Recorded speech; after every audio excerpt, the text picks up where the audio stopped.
اليوم لله الواحد القهار আল্লাহ বলবেন আজকে কার কতদূর ক্ষমতা আছে পারলি দেখা। দুনিয়াতে স্বাধীনতা দিয়েছিলাম, একটু ক্ষমতা দিয়েছিলাম, কত ইসলামের বিরুদ্ধে চলে গেছো। আমার আইনকে তোমরা মানো নাই, বরং আইনকে বিলুপ্ত করার চেষ্টা করেছো। আজকে কার কতদূর ক্ষমতা আছে পারলি দেখা। আল্লাহ যেই সময়ে কথা বলবেন সমস্ত নাফরমানেরা মাথা নিচের দিকে দিয়ে বলবে আল্লাহ আজকে এখন আমাদের কারো কোনো ক্ষমতা নাই। ও আল্লাহ আজকে যদি তুমি আমাকে এখান থেকে যদি আমাদেরকে রহম না করো আমাদের উপায় থাকবে না। আল্লাহ বলবেন ও নাফরমানেরা দুনিয়াতে স্বাধীনতা দিয়েছিলাম, কই সেই সময় তো আমাকে ডাকো নাই। আমি আইন করেছিলাম, আমার আইনের বিরোধিতা করেছো। শুধু আল্লাহ রাব্বুল আলামিন বলতেছেন বান্দা দুনিয়াতে স্বাধীনতা দিয়ে পাঠাইছি, দেখি তুমি আমি আল্লাহর গোলামি করো নাকি নাফরমানি করো। দেখছি তোমাকে স্বাধীনতা দেওয়ার পরে দেখছি তুমি আমার নাফরমানির মধ্যে ব্যস্ত হয়ে গেছো, আমার হুকুম মানছো না। ও বান্দা এটা মনে রেখো তোমার মরণের পরেই তোমার কবরে আগুন শুরু হয়ে যাইবে, তোমার মরণের পরে তোমার শাস্তি শুরু হয়ে যাইবে। আল্লাহর রাসূল বলেন ও আমার সাহাবীরা আজকে যারা আল্লাহ তাআলার হুকুম মানছে না, রাসূলের সুন্নত মোতাবেক চলছে না, জেনে রেখো তাদের কবরে এমন আগুন আল্লাহ তাআলা পাঠাইয়া দিবে, এমন শাস্তি কবরের ভিতরে হবে। ওই শাস্তি যদি দুনিয়ার ইবলিশ শয়তানকে যদি দেখাইনো হইতো তাহলে শয়তান মুসলমান হয়ে যাইতো। আল্লাহর নবী ডাকতে বলেন উম্মতেরা এটা হচ্ছে কবরের আযাব, আর কিয়ামতের ময়দানে এমন শাস্তি হবে যেই সময় আল্লাহ তাআলা হুকুম দিয়ে দিবেন এই আমার বান্দারা, এ ফেরেশতারা, এই যারা জাহান্নামের দায়িত্বে যারা আছো, যারা দুনিয়াতে আমার হুকুম মানে নাই, আমার হুকুমের বিরুদ্ধাচরণ করেছে, আমি নামাজ পড়তে বলেছি সে নামাজ পড়ে নাই, আমি রোজা রাখতে বলেছি সে রোজা রাখে নাই। আমি আল্লাহ চেয়েছিলাম দুনিয়াতে সকল মানুষ ইসলামের উপর চলুক, এরপরও যারা চলে নাই তাদের জন্য এমন শাস্তি আছে। আল্লাহ ডাক দিয়ে বলবেন এ হাসুরবাসীর মধ্যে যারা দুনিয়াতে আমার হুকুম অবাধ্য করেছো, আমার হুকুম মানো নাই, আজকে তোমরা এখান থেকে আলাদা হয়ে যাও। আল্লাহ রাব্বুল আলামিন বলবেন লিমানিল মুলকুল ইয়াউম লিল্লাহিল ওয়াহিদিল কাহ্হার। আল্লাহ বলবেন আজকে আমি আল্লাহর রাজত্ব, আজকে আমি আল্লাহর ক্ষমতা, আজকে কেউ ক্ষমতা দেখাইতে পারবে না। আল্লাহ এক পর্যায়ে বলবেন দুনিয়াতে স্বাধীনতা দিয়েছিলাম, ৬০-৭০ বছর হায়াত দিয়েছিলাম, এমপি বানাইছিলাম, মন্ত্রী বানাইছিলাম, চেয়ারম্যান বানাইছিলাম, কত শক্তি দেখাইলি। আল্লাহ বলবেন লিমানিল মুলকুল ইয়াউম লিল্লাহিল ওয়াহিদিল কাহ্হার। আল্লাহ বলবেন আজকে কার কতদূর ক্ষমতা আছে পারলি দেখা। দুনিয়াতে স্বাধীনতা দিয়েছিলাম, একটু ক্ষমতা দিয়েছিলাম, কত ইসলামের বিরুদ্ধে চলে গেছো। আমার আইনকে তোমরা মানো নাই, বরং আইনকে বিলুপ্ত করার চেষ্টা করেছো। আজকে কার কতদূর ক্ষমতা আছে পারলি দেখা। আল্লাহ যেই সময়ে কথা বলবেন সমস্ত নাফরমানেরা মাথা নিচের দিকে দিয়ে বলবে আল্লাহ আজকে এখন আমাদের কারো কোনো ক্ষমতা নাই। ও আল্লাহ আজকে যদি তুমি আমাকে এখান থেকে যদি আমাদেরকে রহম না করো আমাদের উপায় থাকবে না। আল্লাহ বলবেন, ও নাফরমানেরা, দুনিয়াতে স্বাধীনতা দিয়েছিলাম, কই সেই সময় তো আমাকে ডাকো নাই। আমি আইন করেছিলাম, আমার আইনের বিরোধিতা করেছো। শুধু বিরোধিতাই করো নাই, কত নায়েবে নবীদেরকে ফাঁসির মঞ্চে ঝুলাইছো, কত আলেমদেরকে হত্যা করেছো, কত মামলা হামলার মধ্যে গ্রেফতার করেছো। আজকে পারলে ক্ষমতা দেখা। আল্লাহ বলবেন, এ আমার জাহান্নামের মিলিটারিরা, কোন ফেরেশতারা জাহান্নামের দায়িত্বে আছো, জলদি করে এখানে চলে আসো। ফেরেশতারা আসবে, আল্লাহ বলবেন, এ ফেরেশতা, এই দেখো এইগুলো নাফরমান, দুনিয়াতে আমার হুকুম মানতো না, আমার হুকুমের বিরোধিতা করেছে, আমার হক্কানি নাইবে আলেম নাইবে নবীদেরকে ফাঁসির মঞ্চে ঝুলাইছে, জেলখানার মধ্যে ঢুকাইছে। আল্লাহ বলবেন, তাড়াতাড়ি তাদেরকে জাহান্নামের মধ্যে ফেলে দাও। আল্লাহ তাআলার অর্ডারে ফেরেশতারা এমন ভাবে ধরবে, হাতে 22 শিকল লাগাইবে, হাতে আগুনের শিকল, পায়ে আগুনের শিকল লাগাইবে, জাহান্নামের দিকে টানতে টানতে নিয়ে যাবে। নাফরমান আগাইতে যায় না, কারণ ওই দিকে জাহান্নামের আগুনের গরম কলিজা শুকাইয়া যায়। 40,000 বছর, 500 বছর দূর থেকে জাহান্নামের আগুনের তাপ পাবে শরীরে। নাফরমান আগাইতে চায় না, আল্লাহ তাআলা বলবেন, তাড়াতাড়ি নিয়ে যা। নাফরমান আগাইতে চায় না। ও মুসলমান, বর্তমান আমরা যদি একটা গরু বা ছাগলকে যদি আমরা পুকুরে নামাই, গোসল দেওয়ার জন্য যদি নামাই, গরু ছাগল নামতে চায় না, কারণ পানি ঠান্ডা, নামতে চায় না।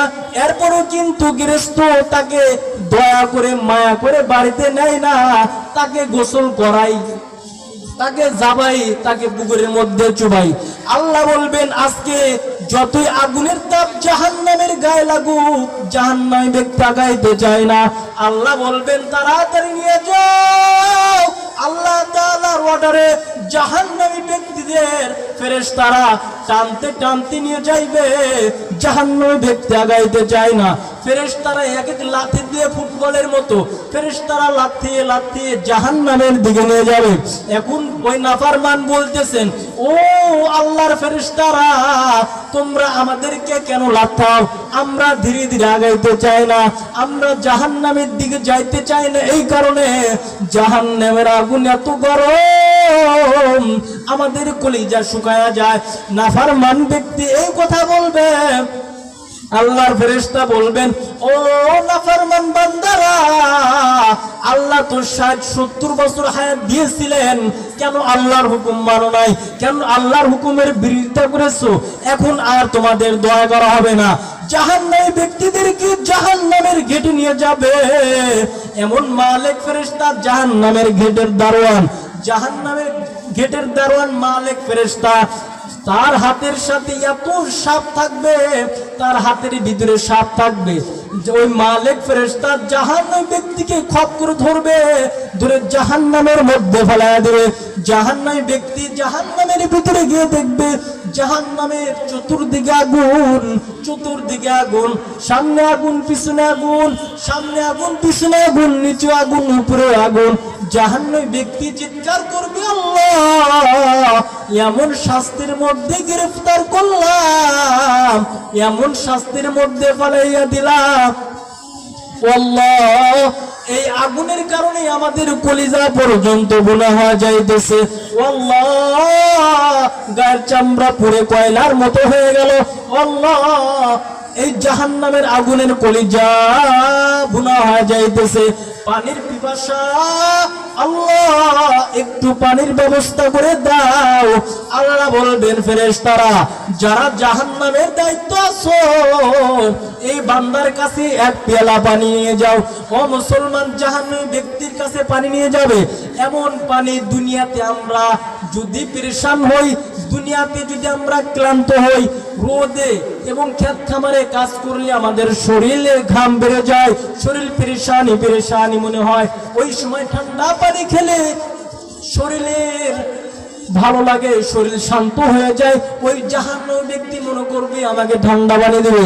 আল্লাহ বলবেন, ফেরেশতা, তাড়াতাড়ি পানি নিয়ে যাও। নাফরমান পানি খাইতে চাইছে, জাহান্নামী ব্যক্তিদের কাছে ফেরেশতা পানি নিয়ে যাবে, আগুনের পেয়ালায় পানি নিয়ে যাবে।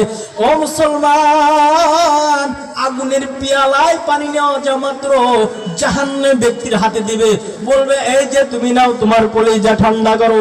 জাহান্নামী ব্যক্তি যেই সময় ওই পানির পেয়ালা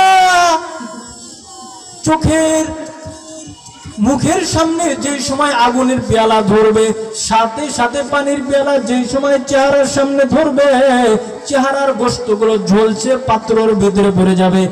এরপরও কিন্তু ওই জাহান্নামী ব্যক্তি পানি ফালায় না, কারণ ওদিকে তার কলিজা শুকায় গেছে পানির পিপাসা। জাহান্নামী ব্যক্তি অমনি পানি ডক ডক ডক ডক করে গিলতে থাকবে। পানির নারী ভুড়ি, পেটের নারী ভুলি গলে পচে পায়খানার রাস্তা দেয়া ঝুপ ঝুপ করে পড়ে যাইবে। এইবার জাহান্নামী ব্যক্তি বলবে, আল্লাহ তোমার কাছে পানি চাইলাম মালিক, একটু কলিজা ঠান্ডা করার জন্য, আর তুমি এমন পানি খাইতে দিলা, কলিজা ঠান্ডা তো হইলই না, আরো শুধু জ্বালা বেড়ে গেল। আল্লাহ বলবে, নাফরমান, এখানে কোনো শান্তির দিক পাইবা না। তুমি কেন তুমি পানি চাইছো? তুমি একটু শান্তির জন্য, এখন কোনো শান্তির পানি হবে না, এখন শুধু সর্বদাই কষ্ট আর কষ্ট। জাহান্নামের ভিতরে কোনো শান্তি মিলবে না, শুধু কষ্ট আর কষ্ট। আর জান্নাতের ভিতরে এমন শান্তির জায়গা আল্লাহ রাখছেন, যেখানে কোনো কর্কশ আওয়াজ শুনবা না। যেখানে আজকে দুনিয়াতে দেখা যায় বিবিদের সাথে থাকলে ছেলে মেয়েদের অনেক কথা শুনতে হয়, পাড়া প্রতিবেশীরও অনেক কথা শুনতে হয়। জান্নাতের ভিতরে কেউ কোনো কথা বলবে না, তোমার সাথে কেউ ঝগড়া বিবাদ করবে না, সর্বদাই শান্তির ভিতরে থাকবা। আর জাহান্নামের ভিতরে এমন অশান্তি, যে অশান্তি আর কোনদিন শেষ হবে না। এই জন্য আল্লাহ বলতেছেন, বান্দা দুনিয়া কয়দিনের হায়াত, মাত্র 60-70 বছর। এই হায়াতের জিন্দেগিতে দেখি আমি আল্লাহকে তুমি ডাকছো নাকি আমার বিরোধিতা করছো, এর ফলাফল হবে কবরে। ও মুসলমান, আজকে সমাজের ভিতরে আমাদের ভিতরে দ্বীনে ইলম শিক্ষা করার কোনো আগ্রহই নাই। মুসলমানের ছোট্ট ছোট্ট বাচ্চাদের মাদ্রাসা একটু দেবে, একটু মসজিদে দিবে, দেওয়ার কোনো আগ্রহ নাই। বর্তমান সমাজের ভিতরে আমাদের ছেলে সন্তান, ছোট্ট ছোট্ট বাচ্চা, তাদেরকে উচিত ছিল সকালবেলায় মাদ্রাসায় দেওয়া, মুক্তবে দেওয়া, কোরআনটা পড়া দরকার। কিন্তু বর্তমান আমাদের এরকম শিক্ষা আগ্রহ আমাদের ভিতরে বাড়ছে যে ছেলেকে বড় ইঞ্জিনিয়ার বানাতেই হবে, ছেলেকে বড় ডাক্তার বানাতেই হবে। হ্যাঁ, আলহামদুলিল্লাহ, এটা ভালো, কিন্তু ডাক্তার বানান, ইঞ্জিনিয়ার বানান, এটা একটা সময় আছে। আল্লাহর রাসূল বলছেন, সন্তানদেরকে পড়ালেখা করাইবা ওই সময় থেকে যেই সময় বয়স হবে 7। বয়স হবে কত? 7 বছর থেকে আল্লাহর রাসূল পড়াশোনা করার জন্য তাগিদ দিয়েছেন। এর আগে কিন্তু করা যাবে না। কিন্তু বর্তমান সমাজে দেখা যায় ডিমেতা ফুইটা বাড়ানোর সাথে সাথেই কেজি স্কুলে পাঠায় দেয়, কেজি স্কুলে পাঠায় দেয়, 10টা বই ঘাড়ায় দিলা দেয়। এই 10টা বই নিতেও পারে না, কুজা হতে হতে বলে হ্যাঁ আমি আর স্কুলে যাব না। এখন স্কুল যাবে না, কি করা যায়? এখন এই ম্যাডাম স্যার বলে, আপা আপনার ছেলে তো আসতে চাইতেছে না, তো আগামীকাল থেকে আপনার সন্তানকে আপনি স্কুলের সাথে নিয়ে এসে। আচ্ছা, ভালো কথা, স্কুলে নিয়ে গেল। নিয়ে যাওয়ার পরে দেখা যায় বাড়ির এলাকার যত মহিলা আছে সকল মহিলাকে যে স্কুলে জমা, ওই বাসতলা গাছতলায় শত আপা সম্মিলন হয়। যত বাড়ির পচা দরবার ওই স্কুলে যাওয়া হয়। নন্দ কেমন ছিল, জামাই কেমন, সৌরি কেমন, শাশুড়ি কেমন, যত পচা দরবার